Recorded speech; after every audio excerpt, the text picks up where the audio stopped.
website called Patmos History. It says in the year 96 AD, St. John the Divine was banished in Patmos by Emperor Domitianos, which would be Domitian Caesar, in punishment for having been preaching the Gospels in Ephesus. This is the reason why Patmos became the center of orthodoxy and has been renowned ever since.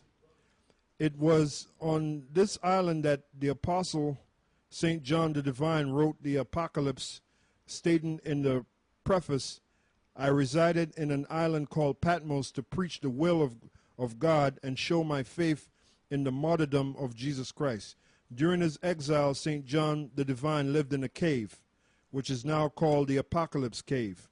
After the death of the emperor in year 97 AD, John returned to Ephesus, where he lived to a ripe old age.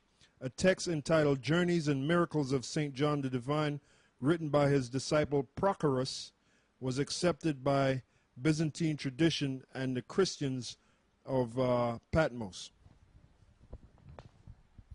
Yeah, so he was exiled. So now there's no record.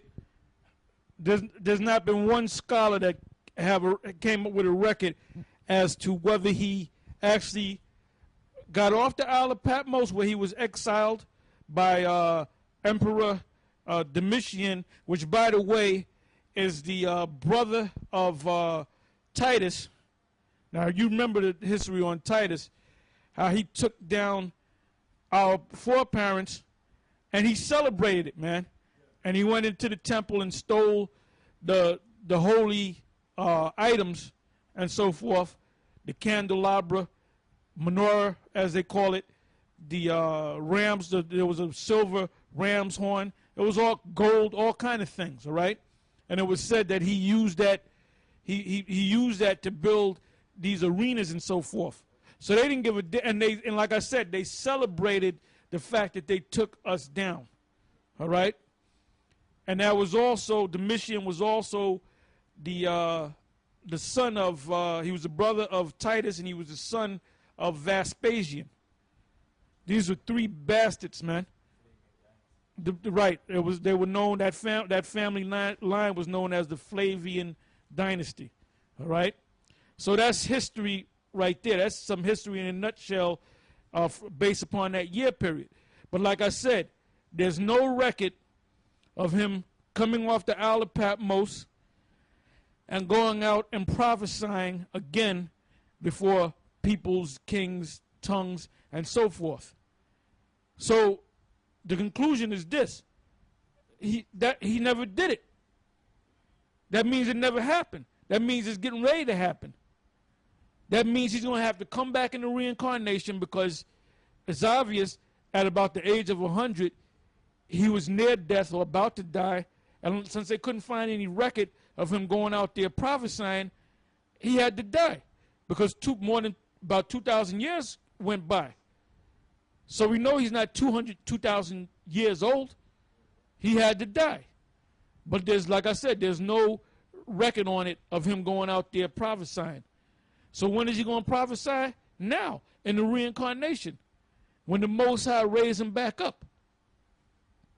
Now, back at the main school, 1 West, the man that was deemed to be John the Revelator was Ariel. That's why we always say that Ariel going to come back. Now, that's something that was taught. That's something that we accept. And it's a matter of time whether that's going to be manifested or not. Because we are in the last days.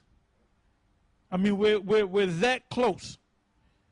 The Lord said in Matthew 24, the apostles asked him, what is the sign of the end and the sign of thy coming? He said, when you shall see wars and rumors of wars, earthquakes. Everything that he said is happening right now and is intensifying. Now, just to back up the point on reincarnation, because you have Hebrew Israelite groups out there that don't accept reincarnation. That's because they're not deep in the scriptures, and the spirit of the Most High, Yahweh Ba'ashem Yahweh Shai, is not working with them. All right?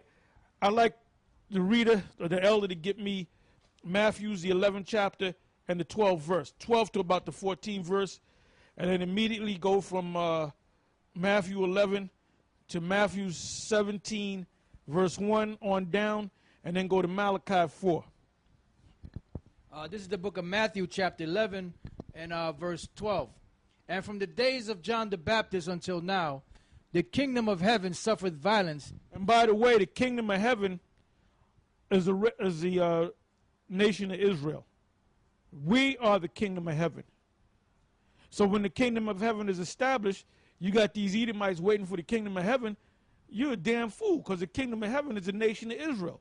And when the Most High establishes the nation of Israel, which is the kingdom of heaven, you're going to be in the kingdom, but you're going to play a slave in the kingdom.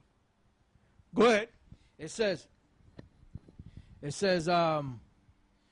and from the days of John the Baptist until now, the kingdom of heaven suffereth violence, and the violent take it by force. And the violent ones represent the Romans. The Romans took us down violently. Go ahead. It says, for all the prophets and the law prophesied until John. And if you will receive it, this is Elias, which was for to come. That's what the Lord said. That's what the Messiah said, Yahweh Shai.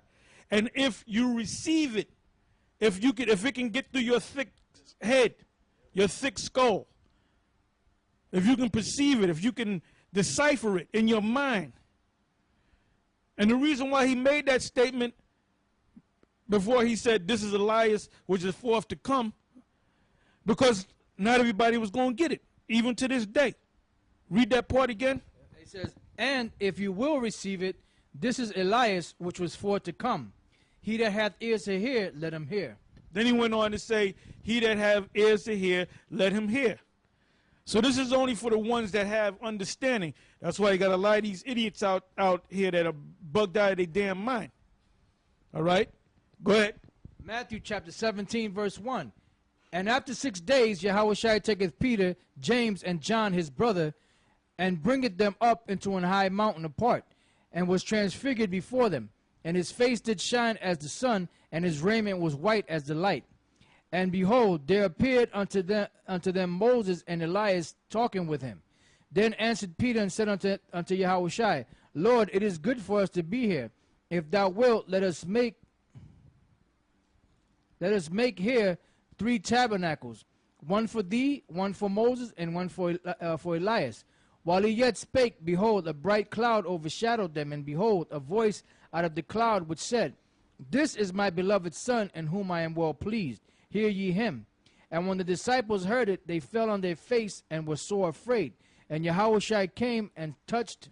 And by the way, that was also the fulfillment in Deuteronomy, 18 verses 15.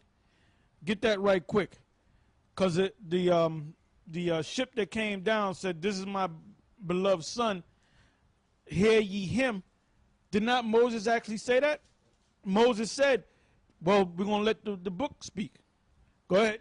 This is the book of Deuteronomy, chapter 18, and verse 15. The Lord thy power will raise up unto thee a prophet from the midst of thee, of thy brethren, as like unto me. Unto him you shall hearken, according to all that thou desirest of the Lord thy power in Horeb in the day of the assembly, saying, Let me not hear again the voice of the Lord my power, neither let me see this great fire any more, that I die not. And the Lord said unto me, They have well spoken that which they have spoken. I will raise them up a prophet from among their brethren, like unto thee, and will put my words in his mouth, and he shall speak unto them all that I shall command him. And it shall come to pass that whosoever will not hearken unto my words, which he shall speak in my name, I will require it of him. But the prophet which shall presume to speak a word in my name, which I have not commanded him to speak, or that shall speak in the name of other gods, even that prophet shall die. And if thou say in thine heart, How shall we know the word which the Lord hath not spoken? When a prophet speaketh in the name of the Lord, if the thing follow not, nor come to pass, that is the thing which the Lord hath not spoken, but the prophet have spoken it presumptuously, thou shalt not be afraid of him. Yeah, because they got this thing going around about the year 2000 thing. But give me the book of Luke.